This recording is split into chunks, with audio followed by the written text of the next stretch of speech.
Assalomu alaykum. Bugun dasturlash bir fanimizda massivlar e'lon qilinishi va ularning turlari haqida gaplashib o'tamiz. Demak, bugun nimalarni o'rganamiz? Bir o'lchamli massivlar, bosqichli massiv va ko'p o'lchamli massivlar haqida gaplashar ekanmiz. Array, ya'ni massivlar bu indeks yordamida kirish mumkin bo'lgan bir xil turdagi elementlarning ketma-ketligini saqlashga imkon beradigan qat'iy o'lchamdagi nomlangan ma'lumotlar tuzilishi. Demak, C# tilida ikki xil turdagi massiv mavjud: bir o'lchamli va ko'p o'lchamli massivlar. Demak, bir o'lchamli massivlar, ya'ni yoki chiziqli massivlar deyiladi. Bu bitta indeks yordamida kirish uchun oldindan belgilangan turdagi elementlar to'plamining qat'iy uzunlikdagi konstruksiyasi. Buni vektor deb ham hisoblash mumkin. Demak, o'zgaruvchini yaratishga o'xshab ketadi. Demak, massivlar ham faqat o'zgaruvchining turi va to'rtburchak qavsni qo'ysak, mana bunday to'rtburchak qavs bu massivni e'lon qilish, ya'ni massivligini bildirish. Mana bu yerda array massiv va qat'iy o'lchamdagi massiv berilgan, ya'ni nums degan massiv, uning o'lchami 4 ekan. Ya'ni unga 4 ta int turidagi butun turdagi sonlar ketar ekan. Va mana bu yerda massivlarning ko'rinishi, massivlarda demak, bosh holatda o'zimiz nechtaligini berishimiz mumkin. Mana bu yerda 4 ta deb 4 ta element solinyapti. Mana bu yerda o'zi 4 ta elementda new end konstruksiyalari bu yerda mana shunday ko'rinishda e'lon qilishimiz mumkin. Mana bunday ko'rinishda yoki mana bunday. Bu holatlar hammasi holatda, demak, massivlar o'zgaruvchilarini bilan kiritganda qiymatlarni berganimizda o'zi avtomatik bu 3 ta holatda ham uning o'lchamini belgilab qo'yadi. Ya'ni bu yerda hammasining o'lchami 4 ekan. 4 ta sondan ortiq son yoza olmas ekanmiz. Demak, massivlar qanday e'lon qilinishini ko'rdik. Keyingi holatda bizlar massivlarni e'lon qilganimizda ularga alohida aynan qaysi indeksga nima tushishligi, qaysi son berishimizni ham berishimiz mumkin. Masalan, num mana bu yerda to'rtburchak qavs, ya'ni massivning nomi bu yerda nums.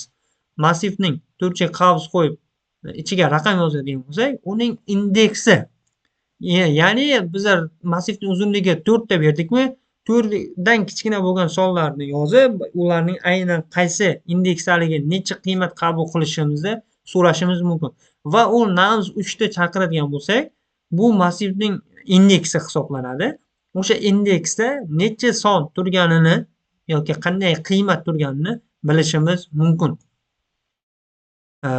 Mana bu yerda bizlar massivlar bilishimiz kerak. Tepada 3 o'lchamli massiv yaratilgan 10, 20 va 30. Endi shularni aniq bilishimiz kerak. Massivlar 0 dan boshlanadi. Ya'ni 0 dan boshlanadi deganimiz indeksi 0 dan. Ya'ni mana bu 10 da joylashgan 0-indeks, 20 da joylashgan 1-indeks, 30 da joylashgan esa bu 2-indeks hisoblanadi. Massivlar har doim 0-indeksdan boshlanadi. Ya'ni bizlar 2-elementdagi massivni so'raydigan bo'lsak, bizlarda 2-indeksda qaysi massiv turibdi? 30 turibdi.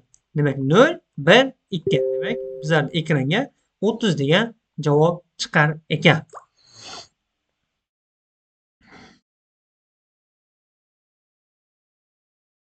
Demak, massivlar qatori ko'tirish for'da demak to'ldiryapti.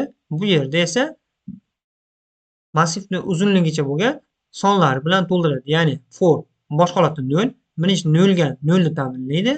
Mana bu yer 1 bo'ladi. Birinchi indeksga 1 da ta'minlaydi. Keyin yana siklda o'tgan darsimizda tushunib olgandik, 2 ga 2 ni ta'minlaydi, 3 ga 3 da va hokazo massivning uzunligicha ta'minlab borar ekan. Massivlarni ko'rib chiqish, demak, for ishda mana bu yerda massivni for each bu massivni elementlarni B ga yuklaydi va B ekranga ma'lumotlarni chiqaradi. Bu for each sikli yordamida. Endi bu yerda indekssiz ishlaydi. For each, for esa indekslar bilan ishlaydi. Bizlar numberni i ga ta'minlayapti. Mana numberni i ga ta'minlayapti va i ni ekranga chiqaradi. Ya'ni massivni birinchi holatda birinchi elementini i'ga ta'minlaydi, ekranga 1 ta chiqaradi. Ikkinchi elementini i'ga ta'minlaydi, ekranga 2 ni chiqaradi. Mana shu holatda sikl davom etadi. Mana bu yerda ham demak massivni for sikli orqali ko'rsatyapti. Ya'ni massivda aynan element bilan emas, indeks bilan chiqarish. Ya'ni numbers degan massiv yaratilgan, 5 gacha bo'lgan, uzunligi 5 ekan. Boshqa holatda 0 bo'ladi. Numbers 0 da nima turibdi? 1 turibdi. 1 ekranga chiqadi. Numbers 2 da birinchi elementi 2 turibdi, ekranga 2 va 5 gacha, ya'ni numbers length bu massivning uzunligi degani. Demak, massivni uzunligicha demak davom etish kerak ekan, demak siklimiz.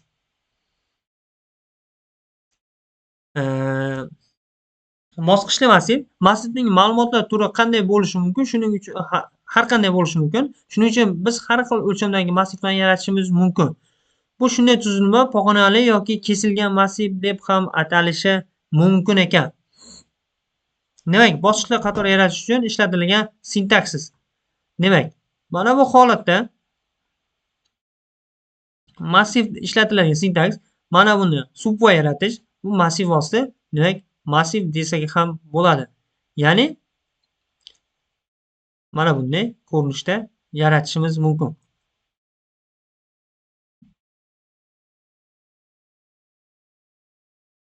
Buni amaliy darsimizda yaxshilab ko'rib chiqamiz.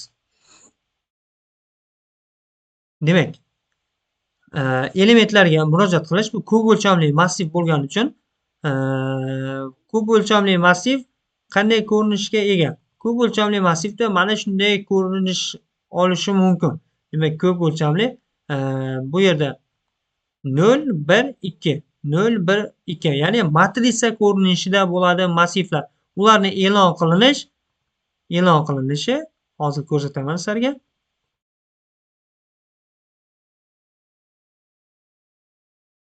Mana bunday e'lon qilinadi. O'rtada vergulcha bilan demak e'lon qilinishimiz mumkin.